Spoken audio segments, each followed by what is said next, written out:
வையகம் வாழ்க வையகம் வாழ்க வளமுடன். குரு வாழ்க, குருவே துணை. இன்று நம் சிந்தனைக்கு விருந்தளிக்கும் தலைப்பு எண்ணத்தின் சிறப்பு. வெள்ளத்தனைய மலர் நீட்டம் மாந்தர்தம் உள்ளத்தனையது உயர்வு அப்படின்னு சொல்லி வள்ளுவர் சொன்னார். அதாவது ஒருவருடைய உள்ளத்தின் தரத்தை பொறுத்தே அவர்கள் வாழ்வின் உயர்வு தாழ்வு அமையும் அப்படின்னு சொல்றாங்க. அப்போ உள்ளம் அப்படின்னா அது வெறும் உறுப்போ இல்ல பொருளோ கிடையாது. அந்த உள்ளம் அப்படிங்கிறது மனதில் எழக்கூடிய எண்ணங்கள். அத்தகைய எண்ணங்கள் சிறப்பு வாய்ந்ததா அமையணும் அப்படின்னா நமக்கு எண்ணம் அப்படின்னா என்னன்னு தெரியணும். காந்த களம், அதாவது கருமையம் அப்படிங்கிற உயிர் எப்பவும் தன்னைத்தானே சுற்றி கொண்டிருக்கும் தன்மை வாய்ந்தது. அத்தகைய உயிர் உயிரோட சுற்றுவட்ட பாதை தான் மனமா செயல்படுது. அந்த மனதில் இருந்து எழும் எண்ணங்கள், அதைத்தான் மகரிஷி சொன்னாரு, உயிரின் படர்க்கை நிலையே மனம் அப்படின்னு சொன்னாரு. அந்த மனதில் இருந்து எழக்கூடிய எண்ணங்கள் தூய்மையானதாகவும் தெய்வீகமானதாகவும் அமையணும்.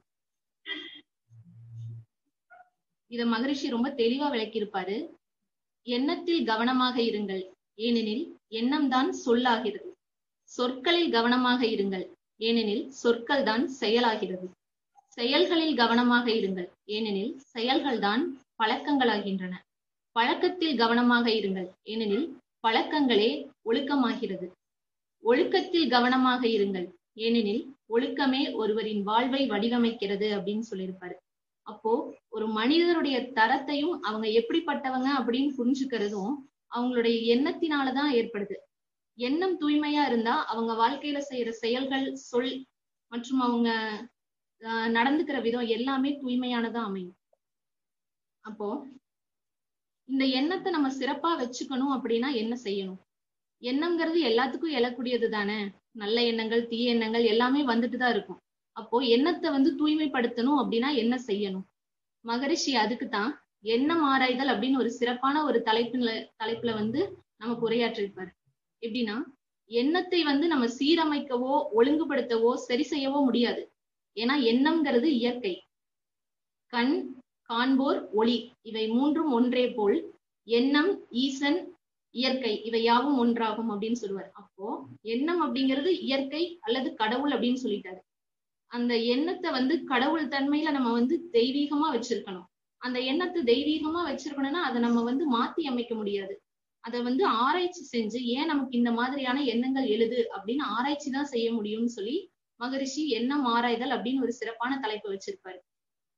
அப்போ எண்ணத்தை நம்ம ஆராய்ச்சி செய்யணும் அப்படின்னா அத மனதை அடக்க நினைத்தால் அலையும், அறிய நினைத்தால் அடங்கும் அப்படின்னு சொல்லுவாரு. அதாவது நம்ம மனசை ஒரு விஷயத்த செய்யக்கூடாது அப்படின்னு ரொம்ப கட்டுப்படுத்தி வச்சிருந்தோம் அப்படின்னா, தீய எண்ணங்கள் நமக்கு எழக்கூடாது அப்படின்னு சொல்லி ரொம்ப கட்டுப்படுத்தி தீய எண்ணங்களை நினைக்கக்கூடாதுன்னு நினைச்சிட்டே இருந்தோம்னா அந்த எண்ணங்கள் தான் மேல எழும்பி வருமாமா. நம்ம எதை செய்யக்கூடாதுன்னு ஒரு குழந்தைங்கிட்ட, சின்ன குழந்தைகிட்ட போய் நீ அதை செய்யக்கூடாதுன்னு சொன்னா அதை தான் முதல்ல செய்யும். அப்படிங்கிறதால எந்த ஒரு விஷயத்தையும் நம்ம அடக்க முற்பட்டோம் அப்படின்னா அது விளைவு விபரீதமா முடியும். ஆனா அதை அறிய நினைச்சோம் அப்படின்னா, ஏன் இந்த மாதிரியான எண்ணங்கள் நமக்கு எழுது அப்படின்னு சொல்லி அதை அறிய முற்பட்டோம் அப்படின்னா அதனுடைய தன்மையை நமக்கு உணர ஆரம்பிச்சிடலாம். அதனுடைய காரணங்கள், ஏன் இப்படி எழுதுன்னு காரணங்கள் நம்மளுக்கு தெரிய ஆரம்பிக்கும். இது மூலியமா நம்ம நல்ல எண்ணங்களை அதிகப்படுத்தலாம். அப்போ எண்ணத்தை ஆராய்ச்சி பார்க்கும்போது நமக்கு எழக்கூடிய எண்ணங்கள் 6 வகையான காரணங்களின் காரணமாக தான் எழுது அப்படின்னு சொல்லி சொல்றாங்க. அந்த 6 காரணங்கள் என்ன அப்படின்னா, தேவையினால் எழும் எண்ணம். இதுதான் முதலாவது. ஒருத்தருக்கு ரொம்ப பசிக்குது, அவங்க மனசு பூரா அந்த சாப்பாட்டை நோக்கிதான் இருக்கும். அவங்க எண்ணம் எல்லாமே உணவை நோக்கி மட்டுமே இருக்கும். அப்போ இது தேவையினால் எழும் எண்ணம். அடுத்து பழக்கத்தினால் எழும் எண்ணம்.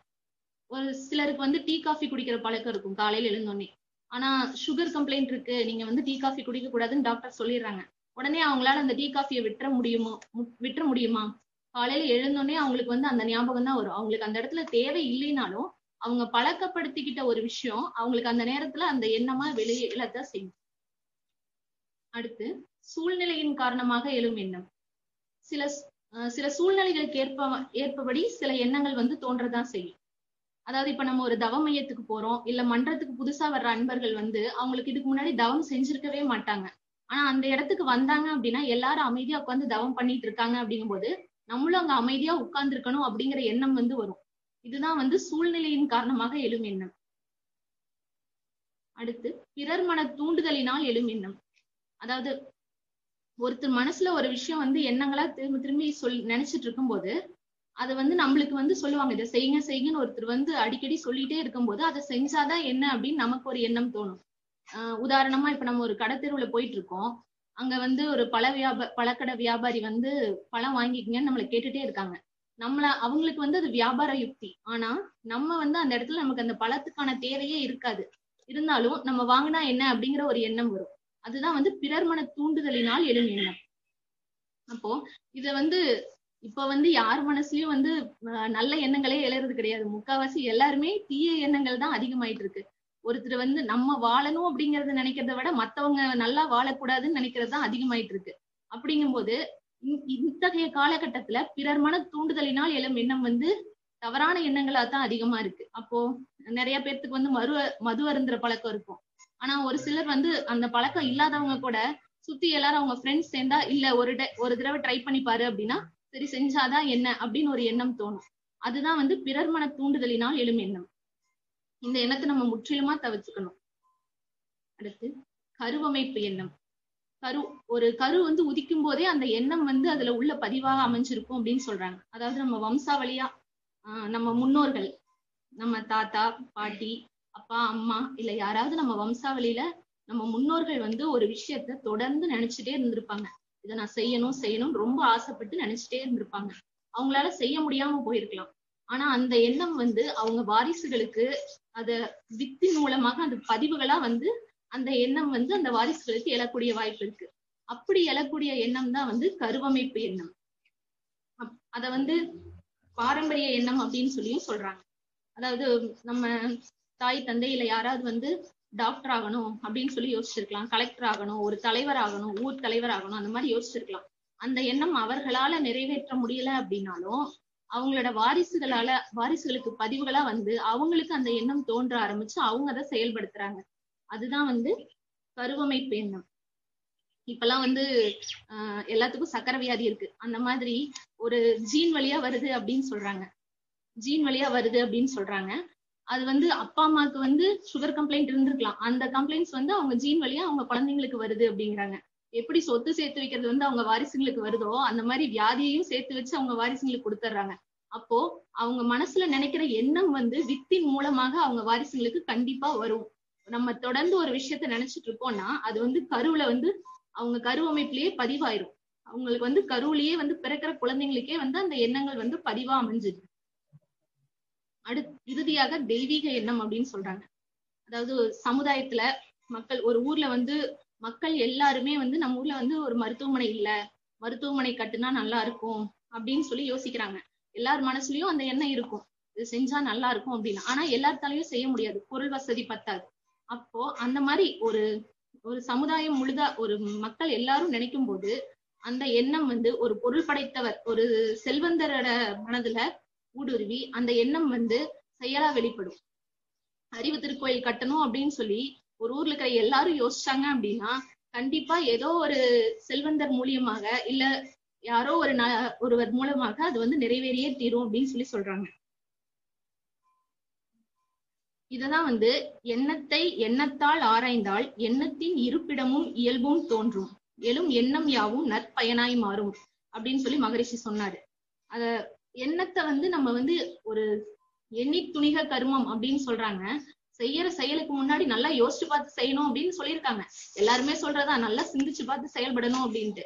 ஆனா அதை சிந்திக்கிறதையே ரொம்ப யோசிச்சு பார்த்து சிந்தனை செய்ப்பா அப்படின்னு சொன்னது நம்ம மகிழ்ச்சி தான். எப்படின்னா நம்ம செய்யற செயல் மட்டும் இல்ல, நினைக்கிற எண்ணங்களும் வந்துட்டு ரொம்ப நினைக்கிற எண்ணங்களும் சிந்தனை செஞ்சு அது எதனால எழுதுன்னு காரணத்தை அறிஞ்சு நம்ம செயல்படணும். அப்போ எண்ணம் அப்படிங்கிறது கருமையத்திலிருந்து உருவாகி எண்ணமா வெளிப்பட்டு அது சொல் அல்லது செயலாக மாறி அதனுடைய விளைவுகள் வந்து மறுபடியும் ஒரு பதிவுகளா மாறி கருமையத்திலேயே வந்து பதிவாகும். அந்த கருமையம் அப்படிங்கிறது ஒரு கம்ப்யூட்டர் மாதிரிதான். எண்ணம் வந்து சொல்லா செயலா மாறி வெளிப்படுற விளைவுகளை வந்து பதிவுகளா கருமையத்துக்கே திருப்பி தந்துரும். நம்ம வந்து அடுத்தவங்களை பத்தி கெட்டதா நினைச்சா என்ன ஆயிட போகுது, ஏன் நினைச்சா என்ன தப்பா அப்படின்னு கேக்குறோம்.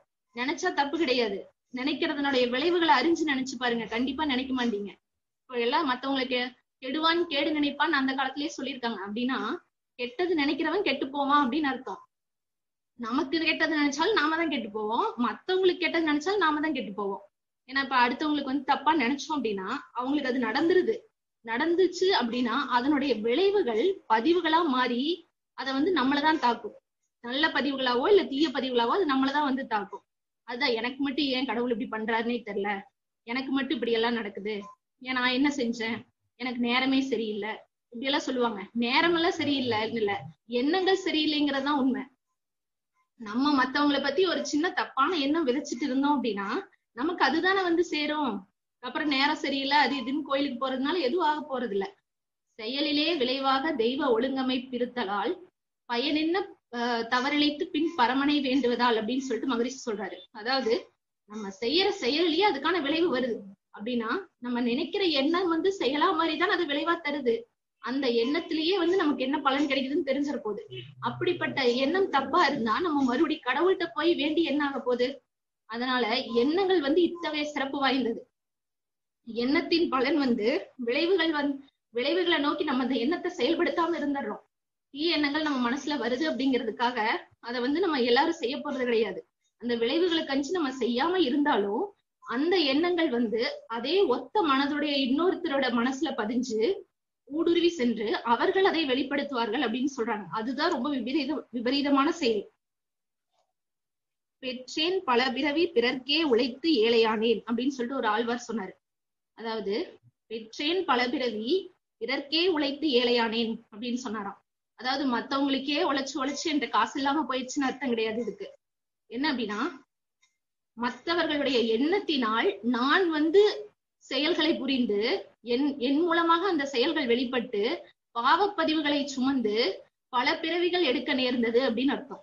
அதாவது பாவப்பதிவுகள் அதிகமாக அதனோட கழிக்கிறதுக்கு பல பிறவிகள் எடுத்தாராம். அப்படி பிறவிகள் எடுத்தும் என்னால அருட்செல்வத்தை பெற முடியவில்லை, முக்தி அடைய முடியவில்லை, அதனால்தான் ஏழையானேன் அப்படின்னு சொல்றாங்க.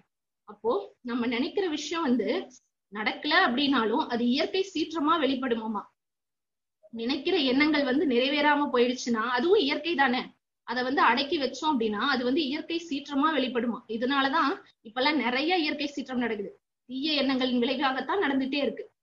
அதனால எல்லாரும் மனதுல நல்ல எண்ணங்களை விதைத்து நன்மை அடைய வேண்டும் என வாழ்த்தி விடைபெறுகிறேன். நன்றி. வாழ்க வளமுடன்.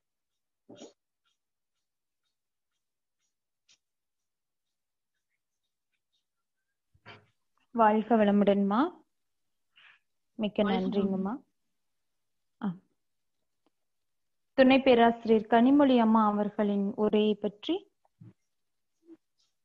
பேராசிரியர் தர்மலிங்கம் ஐயா அவர்கள் வாழ்த்துரை வழங்குவார்கள்.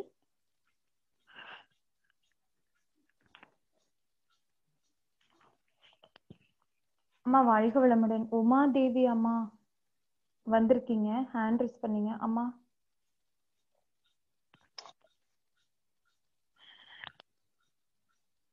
உமாதேவி அம்மா.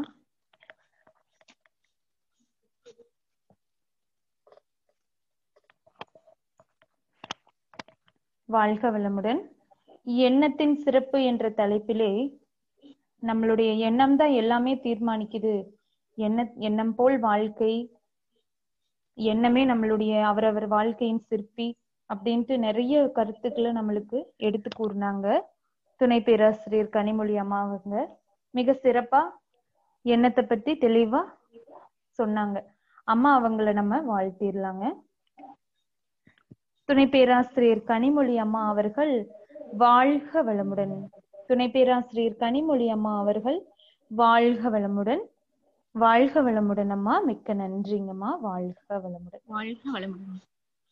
வாழ்க வளமுடன். வாழ்க வளமுடன் நண்பர்களே. அடுத்த உரையாக உயிர் காக்கும் கலை என்ற தலைப்பிலே துணை பேராசிரியர் சத்யா அம்மா அவர்கள் இந்த உரையை ஆற்ற இருக்காங்க. அம்மா அவர்களை வாழ்க வளமுடன் என்று வாழ்த்தி வரவேற்கிறோம். வாழ்க வளமுடன் அம்மா. வாழ்க வளமுடன். வாழ்க வளமுடன். வாழ்க வையகம், வாழ்க வையகம், வாழ்க வளமுடன். குரு வாழ்க, குருவே துணை. சான்றோர் பெருமக்களாகிய உங்கள் அனைவரையும் வணங்கியும் வாழ்த்தியும் இந்த நிகழ்வினை தொடங்குவோம். அம்மா கொஞ்சம் சவுண்டா இருக்கலாங்கம்மா.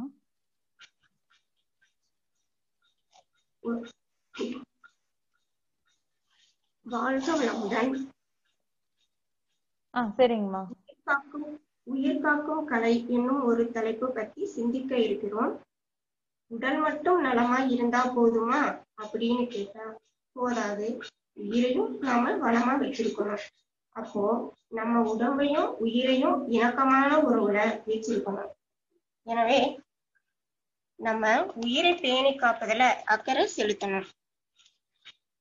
இப்ப பார்த்தோம்னா மனித உடல் நிலம், நீர், நெருப்பு, காற்று, விண் அப்படிங்கிற 5 பௌதீக பொருட்களால் ஆனதுதான் உடல். இது அனைத்தும் ஒரு குறிப்பிட்ட விகிதத்துல அமைஞ்சு அவற்றின் உடனே முதல் பௌதீக பொருளான விண்களின் சுற்றோட்டம் தான் உயிர்.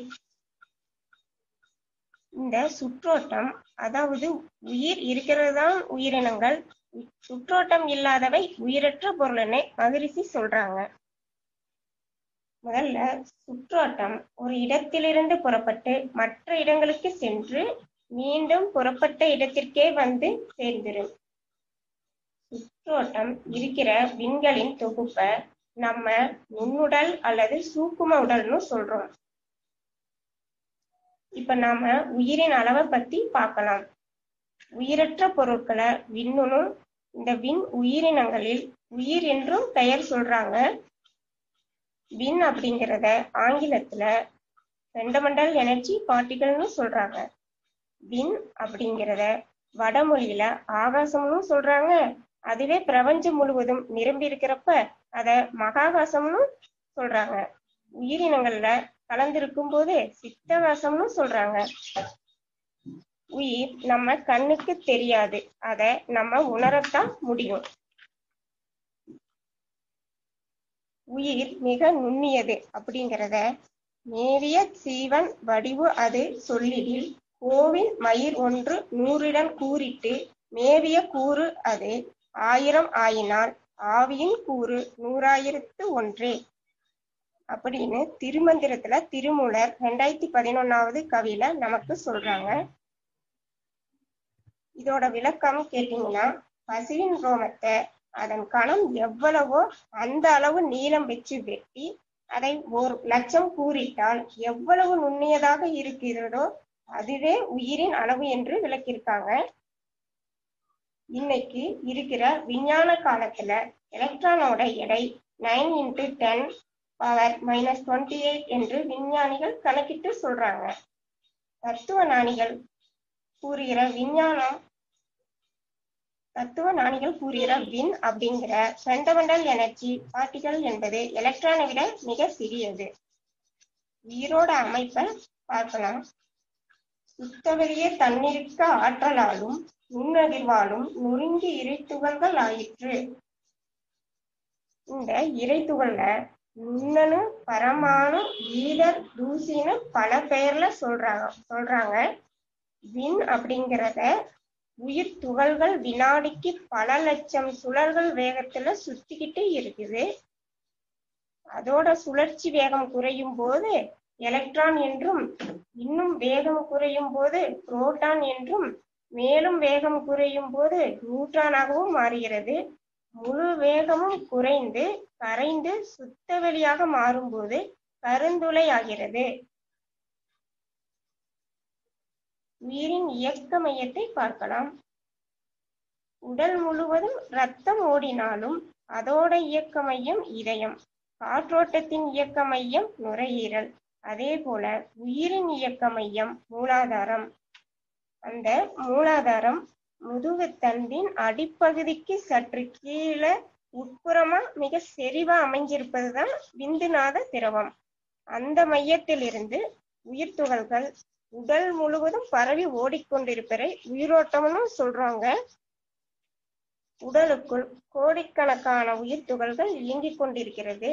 ஒவ்வொரு உயிர் துகள்களிலும் எண்ணற்ற இறை துகள்கள் இருக்கிறது.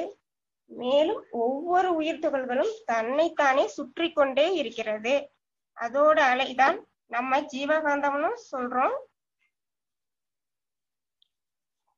அடுத்ததா உயிரின் வேலைகள் என்னவென்று பார்ப்போம்.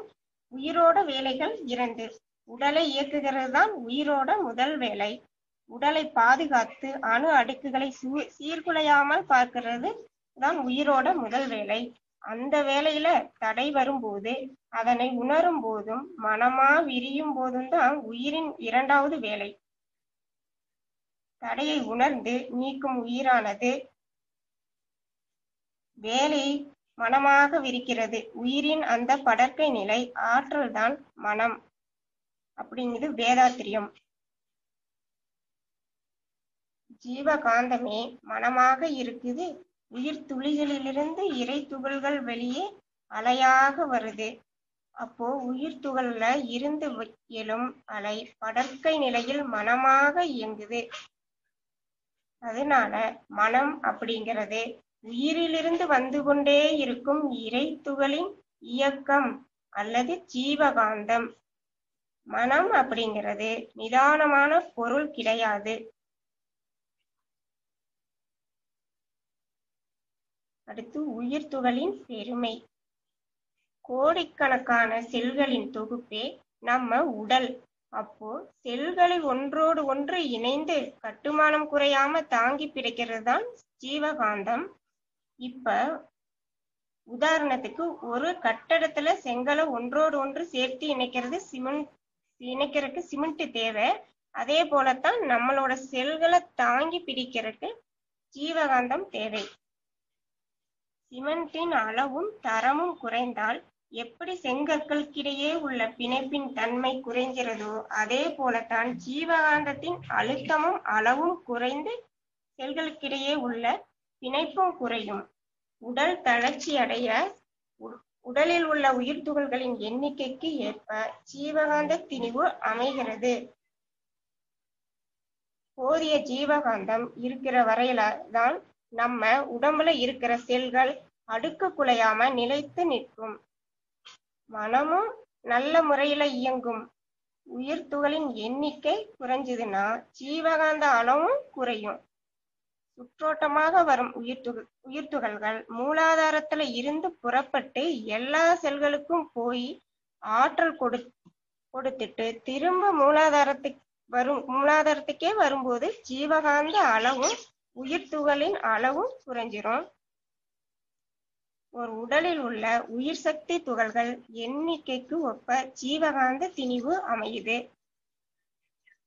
உதாரணத்துக்கு ஒரு மோட்டார் வாகனத்தோட மின்கலம், அதாவது பேட்டரியில உள்ள அமிலம் கலந்த நீரோட அளவு மற்றும் அதோட தரத்தை பொறுத்து அதுல தேங்கி இருக்கிற எலக்ட்ரானோட எண்ணிக்கையும் அதன் காரணமா உற்பத்தி ஆகிற மின்னோட சக்தியும் அமையுது. அதே போலத்தான் நம்ம உடம்புல இருக்கிற விந்துநாத அளவையும் தரத்தையும் வச்சுட்டா உயிர் துகள்களோட எண்ணிக்கை அமையுது. இது அனைத்தையும் நம்ம மகரிஷி ஒரு கவி மூலம் விளக்கி இருக்காங்க. அந்த கவிய நம்ம இப்போ பார்க்கலாம். உடல் உயிர் இரண்டிற்கும் வித்தே மூலம். உட்பொருளே மெய்ப்பொருளாம் உண்மை தேர்வி. உடல் என்பது அணுக்கள் பல சேர்ந்த கூட்டு. உயிர் என்பதோ அணுவின் நுண்ணுகங்கள் ஆகும்.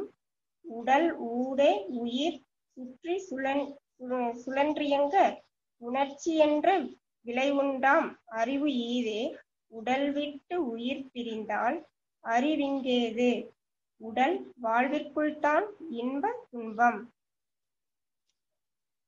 இந்த கவியில மகரிஷி உயிர் உடல் ஆகிய இந்த இரண்டுக்கும் வித்தே மூலம் அப்படின்னு சொல்றாங்க. அப்போ இரண்டிற்கும் நன்மை தரும் வகையில சித்தர்கள் செய்த கலையை நம்ம மகான் நமக்கும் பாமர மக்களுக்கும் எளிமையான முறையில வடிவமைச்சு கொடுத்திருக்காங்க.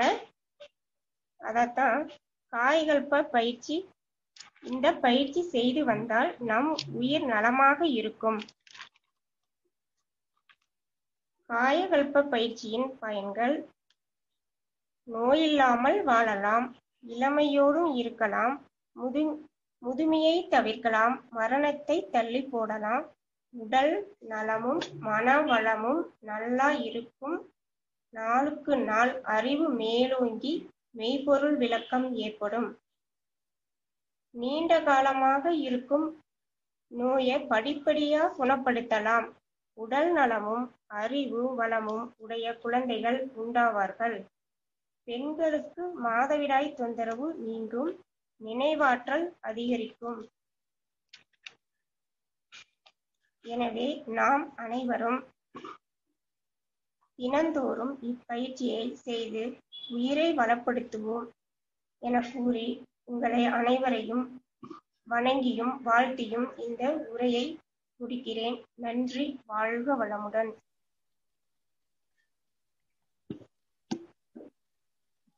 வாழ்க வையகம், வாழ்க வையகம், வாழ்க வளமுடன். உயிர் காக்கும் கலை என்ற தலைப்பை எடுத்துக்கொண்டு உயிரின் பெருமையையும் அதனுடைய மதிப்பையும் மிக தெளிவாக எடுத்துரைத்தார்கள். அதே போல் அதன் மையத்தையும், அது எவ்வாறு மகா ஆகாசத்தில் இயங்குகிறது, மனிதனின் உடலில் எவ்வாறு இயங்குகிறது என்பதையும் சிறப்பாக கூறினார்கள். அம்மா அவர்களை வாழ்த்துவோம். உயிர் காக்கும் கலை என்ற தலைப்பிலே மிக சிறப்பாக உரையாற்றிய துணை பேராசிரியர் சத்யா அம்மா அவர்கள் வாழ்க வளமுடன். துணை பேராசிரியர் சத்யா அம்மா அவர்கள் வாழ்க வளமுடன். வாழ்க வளமுடன் அம்மா. மிக்க நன்றி, மிக்க நன்றி. வாழ்க வளமுடன். அடுத்தது ஆரோக்கிய வாழ்வு என்ற தலைப்பிலே துணை பேராசிரியர் வனிதா அம்மா அவர்கள் உரையாட வந்திருக்காங்க. அம்மா அவர்களை வாழ்க வளமுடன் என்று வாழ்த்தி வரவேற்கிறோம். வாழ்க வளமுடன் அம்மா. அம்மா மைக் ஆன் பண்ணிக்கோங்கம்மா. வாழ்க வளமுடன் அம்மா. வாழ்க வளமுடன்மா. ஸ்டார்ட் பண்ணலாங்கம்மா. வாழ்க வையகம், வாழ்க வையகம், வாழ்க வளமுடன். குரு வாழ்க, குருவே துணை. சிந்தனையை உடல் நலத்தை சீரமைத்து உயிர்த்த குருவே வாழ்க. இன்றைக்கு ஒரு நல்ல தலைப்பு கொடுத்திருக்கிறாங்க, ஆரோக்கிய வாழ்வு. முதல்ல உடம்பு மட்டும் ஒரே சீராகவும் ஆரோக்கியமாவும் வச்சிருந்தா போதாது. உடம்பையும் மனதையும் நம்ம கட்டுப்பாட்டுக்குள்ள வச்சிருக்கணும். அப்படி வச்சிருந்தா மட்டும்தான் நம்ம உடம்பான உடல் ஆரோக்கியமா இருக்கும். நம்ம உடம்பே கோயில்னு திருமூலர் சொல்றாங்க. உள்ளம் பெருங்கோவில் ஊனுடம்பு ஆலயம், வள்ளல் பிரானாருக்கு வாய் கோபுர வாசல், தெல்ல தெளிந்தாருக்கு சீவன் சிவலிங்கம், கள்ள புலனைந்தும் காடா மணி விளக்கே. அதனால நம்ம உடலை ஆரோக்கியத்தோட வச்சு இருக்கணும்னா, நம்ம உடம்ப ஃபர்ஸ்ட் ஆரோக்கியமா வச்சிருக்கணும் அப்படின்னா நம்ம உடற்பயிற்சியை செய்யணும். அந்த உடற்பயிற்சிய நம்ம மகர்ஷி பாமர மக்களும் எளிய முறையில புரிஞ்சுக்கிற வகையில நம்மளுக்கு கத்து கொடுத்திருக்கிறாங்க. இப்ப இருக்கிற காலகட்டத்துல நாம சரியா உடம்புக்கு உழைப்பே கொடுக்கறது இல்ல. அதனால நம்ம அந்த உழைப்பு கொடுக்காதனால நம்ம உடம்பு கெட்டு போச்சு. அந்த உழைப்புக்கு பதிலாதான் இப்போ உடற்பயிற்சி செய்யறோம். உதாரணத்துக்கு நம்ம முன்னோர்கள் முதல்ல காடு மேடெல்லாம் திரிஞ்சு கடுமையா வேலை செஞ்சாங்க. அப்படி செஞ்சதுனால அப்ப இருந்த மக்கள் உடம்பு ஆரோக்கியமா இருந்தது. இப்ப இருக்கிற காலகட்டத்துல நம்ம உட்கார்ந்து இருக்கிற இடத்துல இருந்தே எந்திரிக்க முடியறது இல்ல. எந்திரிக்கிறதுக்கு பிறர் உதவிய நம்ம கேக்குறோம். நம்ம எல்லாத்துக்குமே தெரியும், நம்ம உடல் நிலம், நீர், நெருப்பு, காற்று, விண்ணாலதான் ஆனதுன்னு. நம்ம உடற்பயிற்சியை செஞ்சா நம்ம உள் உறுப்புகள் அனைத்தும் இயக்கங்களையும் சீரா வச்சுக்கலாம். நம்ம உடற்பயிற்சிய செஞ்சா நமக்கு நோய் எதிர்ப்பு சக்தியும் அதிகமா கிடைக்கும். இன்றைய வாழ்க்கை சூழ்நிலைகளுக்கு ஏற்ப மருத்துவ ரீதியா நமக்கு உடற்பயிற்சிய வடிவமைச்சு கொடுத்திருக்காங்க நம்ம மகரிஷி அவங்க. உடற்பயிற்சிய செஞ்சோம்னா நமது உடலில் உள்ள ரத்தம், வெப்பம், காற்று, உயிரோட்டம், காந்த ஓட்டம் இவை ஐந்தும் சீராக இருக்கும். அப்போ எந்த இது ஐந்தும் சீரா இருந்தா நம்ம உடல்ல எந்த இடத்துலயுமே வலிங்கிற ஒண்ணு ஏற்படாது. அப்படி ஏற்படாம இருந்தா மட்டும்தான் நாம ஆரோக்கியமா இருக்கிறோம்னு அர்த்தம். அடுத்தது மகரிஷி அவங்க நம்மளுக்கு கைப்பயிற்சி, கால் பயிற்சி, மூச்சு பயிற்சி, மகராசனம், அக்குப்ரஞ்சர், ஓய்வு தரும் பயிற்சி அப்படின்னு நம்மளுக்கு 7 பயிற்சியா பிரிச்சு நம்மளுக்கு வடிவமைச்சு கொடுத்திருக்காங்க. அடுத்தது உணவு. நமக்கு தேவையான அனைத்து சத்துக்களும் உணவு மூலமா தான் கிடைக்குது. நம்ம சாப்பிடுற உணவு 7 தாதுகளா மாற்றம் அடையுது. அது என்னன்னா ரசம், ரத்தம், தசை, கொழுப்பு, எலும்பு, மஜ்ஜை, விந்துநாதம். அப்போ நாம சாப்பிடுற உணவு மூலமா தான் விந்துநாதம் அளவோடும் தரமோடும் இருக்குது. இப்படி அளவோடும் தரமோடும் இருந்தா மட்டும்தான் நாம ஆரோக்கியமா இருக்க முடியும். உண்ணும் உணவு உடல் மட்டும் பாயும், எண்ணும் எண்ணங்கள் எங்குமே பாயும், எண்ணமோ உணவில் எழுச்சி பெறும் இயக்கமே, உண்பதோ எண்ணத்தால் உற்றுப்பார் உறவறிய. அப்போ நாம சாப்பிடுற உணவு மூலமாவும் நாம எண்ணற எண்ணங்கள் மூலமாவும் உணவுல எண்ணங்கள் எழுச்சி பெற்று உணவு உட்கொள்ளும் போது எண்ணம் ஊடுருவி செயலாய் விளைகிறது என்று மகரிஷி அவங்க நம்மளுக்கு சொல்றாங்க. நோயற்ற வாழ்வே குறைவற்ற செல்வம் என்கிறார் ஔவையார். ஆரோக்கியமா வாழணும்னு எல்லா மனிதர்களும் விரும்புறாங்க.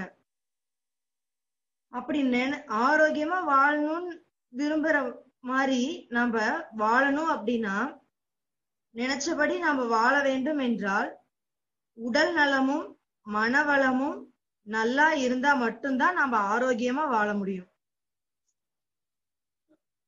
மன உணர்வை விரித்து அளவில் வளர்த்து அறிவில் உயர்வு பெற்று உயிரின் மதிப்பும் சிறப்பும் உணர்ந்து நிறைவான வாழ்வை பெறுவதற்கு உடலை நலமோடும் வளமோடும் வைத்து இருக்க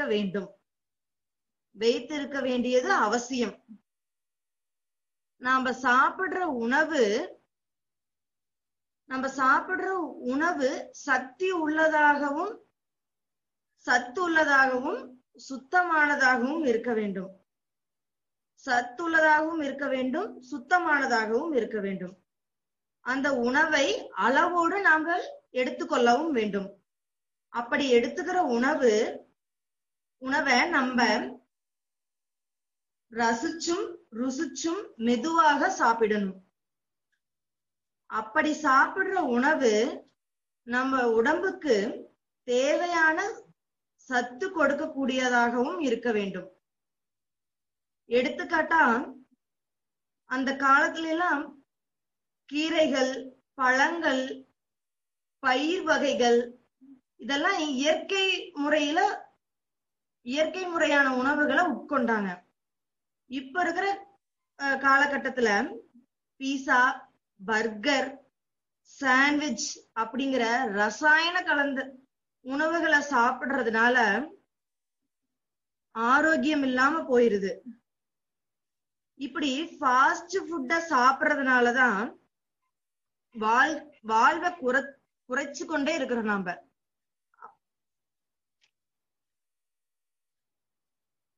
நம்மள சுத்தியும் வெப்பநிலையாக இருக்குது. அதனால நாம குளிர்ச்சியான உணவை நாம எடுத்துக்கொள்வது நல்லது. முதல்ல நாம நல்லா இருக்கிறோம் அப்படிங்கிற எண்ணம் நமக்குள்ள இருந்தா மட்டும்தான் நாம ஆரோக்கியமா இருக்க முடியும். நம்ம மனிதனுடைய ஆயுள் காலம் சராசரியா 120ன்னு சொல்றாங்க. ஆனா உடம்ப ஆரோக்கியமா வச்சுக்காததுனால படிப்படியா நம்ம ஆயுள் காலம் குறைந்துட்டே வருது. இயற்கை உணவு மட்டும் எடுத்துக்கொண்டால் நம்ம உடம்புக்கு தேவையான சத்துக்கள் அதிலிருந்தே நமக்கு கிடைக்கும். அளவோடு உணவு உண்டால் உடல் உணவை ஜீரணிக்கும். அதிகமாக உண்டால் உணவு உடலை ஜீரணிக்கும் என்று மகரிஷி அவங்க சொல்றாங்க. இந்த உடல் உறுப்புகள் இயங்கும் வண்ணம் உடல் பயிற்சியையும் உயிருக்கு ஊக்கமளிக்கும் வகையில் காயகல்ப பயிற்சியையும் மனதிற்கு நுட்பத்தையும் திடத்தையும் தூய்மையும் அளிக்கும் வகையில் அகத்தாய்வு பயிற்சியையும் எளிய முறையில் பாமர மக்களும் எளிதாக கற்றுக்கொள்ளும் விதமாக மகரிஷி அவர்கள் நமக்கு வடிவமைத்து கொடுத்திருக்கிறாங்க. எனவே உடல் நலமா இருக்கணும் அப்படின்னா நாம உடல் பயிற்சி செய்யணும். உடல் பயிற்சி செஞ்சோம் அப்படின்னா நம்ம உடம்பு ஆரோக்கியமா இருக்கும். நமக்கு ஆரோக்கியமா இருக்கிறதுக்கு நம்ம மகரிஷி 9 வகையான உடல் பயிற்சியை நம்மளுக்கு வடிவமைத்து கொடுத்திருக்கிறாங்க. எனவே இந்த உடல் பயிற்சிய தவறாமல் அனைவரும் செய்து பலன் பெறுவோம் என்று கூறி விடைபெறுகிறேன். எனக்கு வாய்ப்பளித்த அனைத்து நல்லுள்ளங்களுக்கும் நன்றி. வாழ்க வளமுடன்.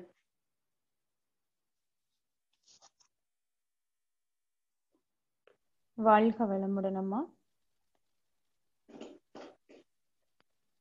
ஆரோக்கிய வாழ்வு என்ற தலைப்பிலே மிக சிறப்பாக உரையாற்றிய துணை பேராசிரியர் வனிதா அம்மா அவர்கள் வாழ்க வளமுடன்.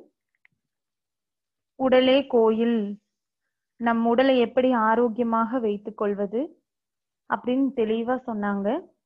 அதுக்கு நம் அருட்தந்தை அவர்கள் அருளிய மனவளக்கலை யோகாவின் மூலமாக நம் உடலையும் மனதையும் எப்படி நல்ல முறையில வைத்துக் கொள்வது அப்படிங்கிறத மிக சிறப்பா கூறினாங்க. அம்மா அவங்கள நம்ம வாழ்த்திடலாம். ஆரோக்கிய வாழ்வு என்ற தலைப்பிலே உரையாற்றி கொடுத்த துணை பேராசிரியர் வனிதா அம்மா அவர்கள் வாழ்க வளமுடன். துணை பேராசிரியர் வனிதா அம்மா அவர்கள் வாழ்க வளமுடன். வாழ்க வளமுடன் அம்மா. நன்றி. அடுத்தது குருவின் மேன்மை என்ற தலைப்பிலே துணை பேராசிரியர் தண்டபாணி ஐயா அவர்கள் உரையாற்ற இருக்காங்க. ஐயா அவர்களை வாழ்க வளமுடன் என்று வாழ்த்தி வரவேற்போம். ஐயா மைக் அன்மியூட் கொடுத்துக்கோங்க ஐயா. வாழ்க வளமுடன். குரு வாழ்க, குருவே துணை. சிந்தனையை உடல் நலத்தை சீரமைத்து உய்வித்த குருவே வாழ்க.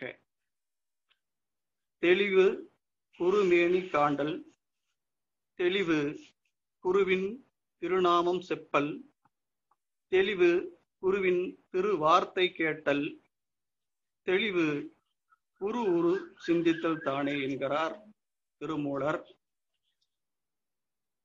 நாம் இன்று சிந்தனைக்கு எடுத்துக் கொண்டிருக்கக்கூடிய தலைப்பு குருவின் மேன்மை என்ற ஒரு சிந்தனை. சபையோர் அனைவரையும் வணங்கி, ஆசான் அருத்தந்தையினுடைய பொற்பாதங்களையும் வணங்கி, எல்லாம் அல்ல இறையாற்றலோடு கலந்திருக்கக்கூடிய ஆசான் அருத்தந்தை நினைந்து சிந்தனையை துவங்குவோம். எத்தனையோ மகான்கள் இந்த மண்ணிலே தோன்றியிருக்கிறார்கள். அத்தனை மகான்களும் நமக்கு நல்ல வண்ணமாக வாழ்வதற்கு சிந்தனையை வழங்கியிருக்கிறார்கள். முந்தையோர்கள் அகத்தவத்தால் முற்றுமுணர்ந்த போதிலும் மொழிவதற்கு ஊமையின்றி முட்டி மோதி நின்றனர். இந்த கால விஞ்ஞானம் ஏற்றம் பெற்றதன் விளைவாய் இயங்கிடும் மின்சாரம் மூலம் விளக்கிடலாம் என்று ஆசான் அருத்தந்தை அவர்கள் அனைத்து மகான்களினுடைய சிறப்புகளையும் எடுத்து தொகுத்து வாழ்க்கையிலே அனுபவித்து நமக்கு மனவளக்கலை பயிற்சியை கொடுத்திருக்கிறார்கள். அதுதான் குருவினுடைய மேன்மையாக நாம் கருத வேண்டும். முதலிலே சினம் என்று நாம் பேச்சு வழக்கிலே சிலர் சொல்வோம், கோபப்படுகிறோம் என்று சொல்வோம். அதை ஆசான் அருத்தந்தை அவர்கள்தான் முறைப்படுத்தி சினம் தவிர்த்தல் என்றால் என்ன என்று சொல்லியிருக்கிறார்கள். கவலை ஒழித்தல் என்றால் என்ன என்று ஆசான் அருத்தந்தை அவர்கள் மிகச் சிறப்பாக எடுத்துரைத்திருக்கிறார்கள். இப்படி எண்ணம் ஆராய்தலை பற்றி நமக்கு விளக்கியிருக்கிறார்கள் ஆசான் அருத்தந்தை அவர்கள். முந்தைய மகான்கள் எல்லாம் ஆதிசங்கரர் முதல் வள்ளலார் வரை, பாரதியார் வரை அனைவரும் மிகச்சிறந்த கருத்துக்களை சொல்லியிருக்கிறார்கள். பாரதியார் அவர்கள் ஆடுவோமே பள்ளி பாடுவோமே ஆனந்த சுதந்திரம் அடைந்து விட்டோமே என்று பாரதியார் அவர்கள் சுதந்திரத்திற்கு முன்னாலேயே அந்த வாசகத்தை சொன்னார்கள். அதே போல் ஆசான் அருத்தந்தை அவர்கள் உலக சமாதானம் என்ற ஒரு ஒற்றை வாசகத்தை உலகம் முழுவதும் சொல்லியிருக்கிறார்கள். அவர் இருந்த காலத்திலே சொல்லியிருக்கிறார்கள். வருங்காலத்திலே அது நிகழப்போகிறது என்பது நிதர்சனமான உண்மை.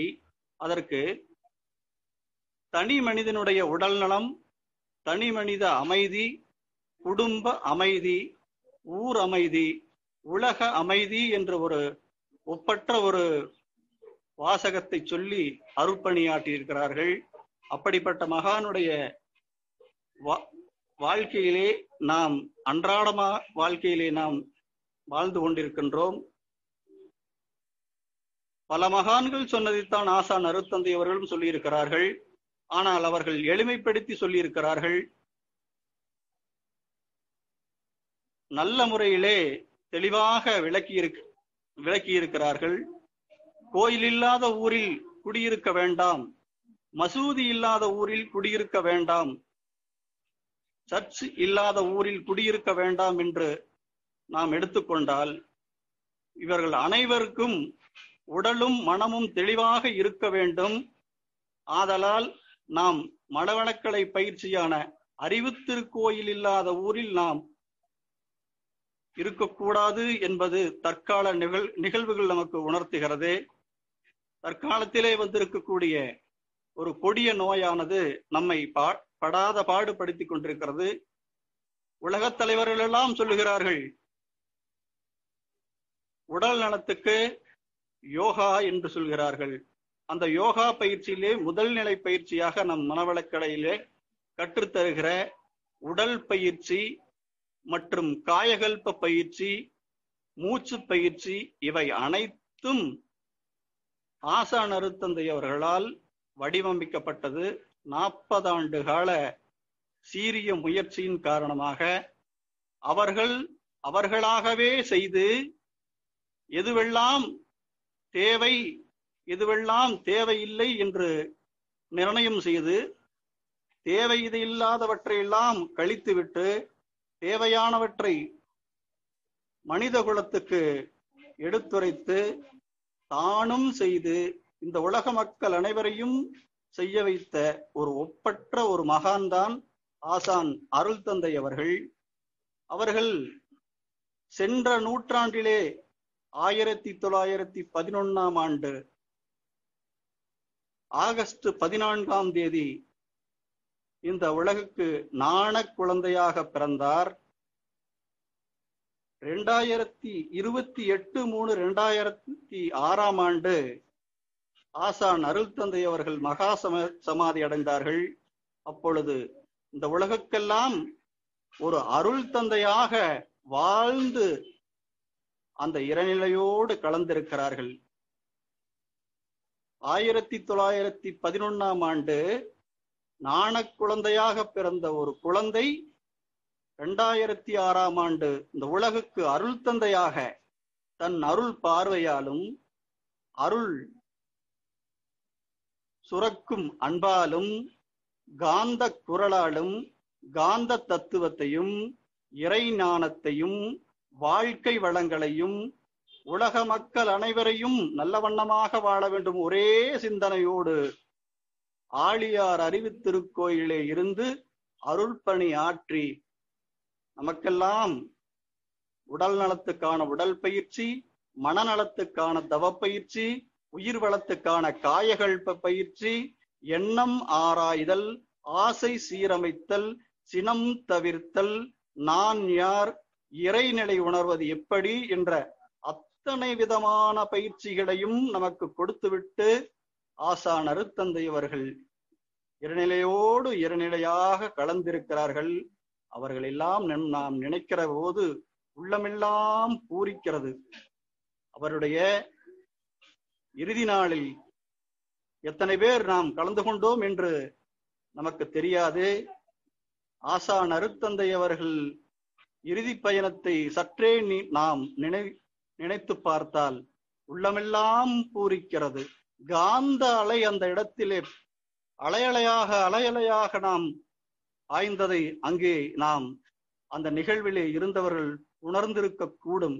ஆசான் அருட்தந்தை அவர்கள் அருளரங்கத்திலே இருந்து அந்த அலங்கரிக்கப்பட்ட வாகனத்திலே ஆசான் அருட்தந்தையை ஒரு குடையின் கீழ் அமர வைத்து வந்த காட்சி இருக்கிறதே, அது என்னவென்று சொல்வது? யாரும் எப்படிப்பட்ட மனிதனும் அந்த உணர்வை அனுபவிக்காமல் இருக்க முடியாது. வள்ளலார் வாழ்ந்த காலத்திலே வள்ளலாரை நாம் பார்க்கவில்லை. ஆதிசங்கரர் வாழ்ந்த காலத்திலே ஆதிசங்கரை பற்றி கேள்விப்பட்டிருக்கிறோம். பாரதியார் வாழ்ந்த காலத்திலே பாரதியாரை பற்றி கேள்விப்பட்டிருக்கிறோம். பாரதியாருடைய பாடல்களை நாம் பாடியிருக்கிறோம், கேட்டிருக்கிறோம். நிகழ்காலத்திலே வாழ்ந்து நம்மோடு நமக்காக பல இன்ப துன்பங்களை எல்லாம் அனுபவித்து நமக்கான பயிற்சி முறைகளெல்லாம் கொடுத்து நம் கண்முன்னே நாம் அவரோடு வாழ்ந்த காலம் அற்புதமான ஒரு புனிதமான நாள். அந்த இறுதி பயணத்திலே அந்த வாகனம் அசைந்து ஆடி வருகிற பொழுது அங்கே மெதுவாக வந்து கொண்டிருக்கிறது. இப்போ இருக்கக்கூடிய மணிமண்டபமானது இருக்கும் இடத்திலே இருந்து இன்னும் 10 அடி பள்ளத்திலே இருந்தது. அந்த இடத்திலே இருந்து அருளரங்கத்திலே இருந்து அந்த புறப்பட்ட வாகனம் வந்த காட்சி நம்மை மெய்சிலிர்க்க வைத்தது. நாம் வாழ்நாளிலே ஒரு மகானை, ஒரு ஒப்பற்ற ஒரு மகானை அருகாமையிலே இருந்து பயிற்சி எடுத்து பாடம் கற்று அவருடைய சிந்தனையை கேட்டு அவருடைய வழியிலே வாழ்ந்து அவர்களுடைய இறுதி நாளிலே நாம் பயணித்தோம் என்றால் நாம் எவ்வளவு பாக்கியம் செய்திருக்க வேண்டும். அப்படிப்பட்ட மகானை பற்றித்தான், அவருடைய மேன்மையை பற்றித்தான் நாம் சிந்தித்துக் கொண்டிருக்கின்றோம், சிந்தனை செய்து கொண்டிருக்கின்றோம். அப்படிப்பட்ட மகானுக்கு நாம் என்ன செய்ய போகிறோம் கைமாறாக என்று நாம் யோசிக்க வேண்டும். நாம் பயிற்சி எடுத்ததோடு மட்டும் அல்லாமல், சிந்தனையை கேட்டதோடு மட்டும் அல்லாமல், நாம் ஆசான் அருள் தந்தைக்கு செய்ய வேண்டிய மேன்மை என்னவென்று சொன்னால், ஊருதோறும் நாம் அவர்களுடைய தத்துவத்தை நாம் எடுத்து சொல்ல வேண்டும். வெறுமனே நாம் பேசிவிட்டு செல்வது வேதாத்திரியத்துக்கோ அருள் தந்தையவர்களுக்கோ குருவுக்கோ செய்கிற காணிக்கையாக இருக்காது. நாம் செய்கிற பணி ஒவ்வொரு தனி மனிதனுக்கும் நாம் செய்தால் மட்டுமே அந்த குருவினுடைய மேன்மையை நாம் உணர்த்த முடியும். அப்படிப்பட்ட மகானுக்கு நாம் கோயிலில்லாத ஊரில் குடியிருக்க வேண்டாம் என்ற ஒரு வாசகத்தை சொன்னோம் அல்லவா? அதுபோல் ஒவ்வொரு குக்கிராமங்களிலும் நாம் அறிவு திருக்கோயில்களை அமைத்தாக வேண்டும். ஏன் என்று சொன்னால் எல்லா பயிற்சியாளர்களும் ஒரே இடத்திலே சொல்லிக் கொடுத்து விட்டு அந்த பயிற்சியை விட்டு விடுகிறார்கள். ஆசான் அருள் தந்தை அவர்கள் கற்றுக் கொடுத்த உடல் நலத்தையும் மனநலத்தையும் பேணி காக்கக்கூடிய பயிற்சியை நாம் ஒவ்வொரு ஊரிலும் அருள் தொண்டர்களாக இருக்கக்கூடிய நாம் செய்து கொண்டிருக்கின்றோம். அந்த பணியை இன்னும் சீரும் சிறப்புமாக செய்ய வேண்டுமானால் நமக்கான கட்டமைப்புகள் நாம் ஒவ்வொரு ஊரிலும் ஒரு அறிவுத்திருக்கோயில் கட்ட வேண்டும். அதற்குண்டான வாய்ப்பு வசதிகளை நாமே ஏற்படுத்திக் கொள்ள வேண்டும். ஒரு பாடல் நினைவுக்கு வருகிறது. ஔவையார் அறம் செய்ய விரும்பு என்று ஒரு வாசகம், ஒரு பாடல். அது நமக்கு உணர்த்துவது என்னவென்று சொன்னால், தவம் மையம் செல்ல விரும்பு, உடல் பயிற்சி செய்ய விரும்பு, காயகல்பம் செய்ய விரும்பு, தவம் செய்ய விரும்பு, தற்சோதனை செய்ய விரும்பு. ஆழியார் அறிவுத்திருக்கோயிலே இருப்பது போல் ஊர்கள் தோறும் அறிவுத்திருக்கோயில் அமைய விரும்பு. நாம் என்னும் எண்ணம் நலமானால் நாளும் கோளும் துணை நிற்கும். அருளும் பொருளும் சார்ந்த உயர்ந்த மனிதர்கள் வருவார்கள். அப்படிப்பட்ட இருக்கக்கூடிய மனிதர்களை நாம் ஒன்றிணைத்து ஆசான் அருள் தந்தை அவர்களுக்கு நாம் ஆற்றுகிற பணியாக இருக்கும். ஒவ்வொரு தனி மனிதன் உடல் நலத்தோடும் ஒரு தனி மனிதன் மனநலத்தோடும் ஒரு குடும்பம் அமைதியாகவும் ஊர் அமைதியாகவும் இந்த உலகம் அமைதியாகவும் உலக சமாதான கொடி பறப்பதற்குண்டான மனவளக்கலை அன்பர்களாகிய நாம் அந்த பணியை ஏற்று ஆசான் அருள் தந்தை அவர்களுக்கு அவருடைய பொற்பாதங்களுக்கு அவருடைய மேன்மையை எடுத்து சொல்லக்கூடிய வகையிலே நம் பணி இருக்க வேண்டும் என்றுதான் எல்லோருடைய ஆசை. இந்த ஆசையை, இந்த எண்ணத்தை ஆசான் அருள் தந்தை அவர்கள் எங்கும் இல்லை, இந்த மண்ணிலே வாழக்கூடிய ஒவ்வொரு மனிதனுடைய உயிரிலும் ஊழிலும் கலந்திருக்கிறார்கள். நாம் உணர்ந்தால் போதும், அவர் உணர்த்தி விடுவார், நம்மை வாழ்த்தி வாழ விடுவார். குருவரிலை வேண்டி நில்லுங்கள், இறையர்களுக்கு கூட்டிச் செல்வார் ஆசான் அருட்தந்தை அவர்கள். அவருடைய மேன்மையை பற்றி சொல்ல வேண்டும் என்று சொன்னால் இந்த நாளல்ல, இந்த நொடி பொழுதல்ல, எந்த நாளும் பத்தாது, போதாது. ஆசான் அருட்தந்தையனுடைய அருள்பணியை நாம் தொடர்ந்து தொண்டாற்றி இன்பம் காண்போம் என்று கூறி அனைத்து மக்களுக்கும் எல்லா வளங்களும் நலங்களும் ஆசான் அருட்தந்தையினுடைய அருளாசியால் இந்த உலக சமாதானம், தனிமனித அமைதி இவையாவும் கிட்டட்டும் என்று உங்களுடைய அன்பு உள்ளங்களையெல்லாம் வேண்டி இந்த உரையை பணிவோடும் அன்போடும் நிறைவு செய்வோம். வாழ்க வையகம், வாழ்க வளமுடன். வாய்ப்பளித்த அத்தனை நல்ல உள்ளங்களுக்கும் எங்கள் மனமார்ந்த நன்றியை தெரிவித்துக் கொள்கிறோம். வாழ்க வளமுடன். வாழ்க வையகம், வாழ்க வையகம், வாழ்க வளமுடன்.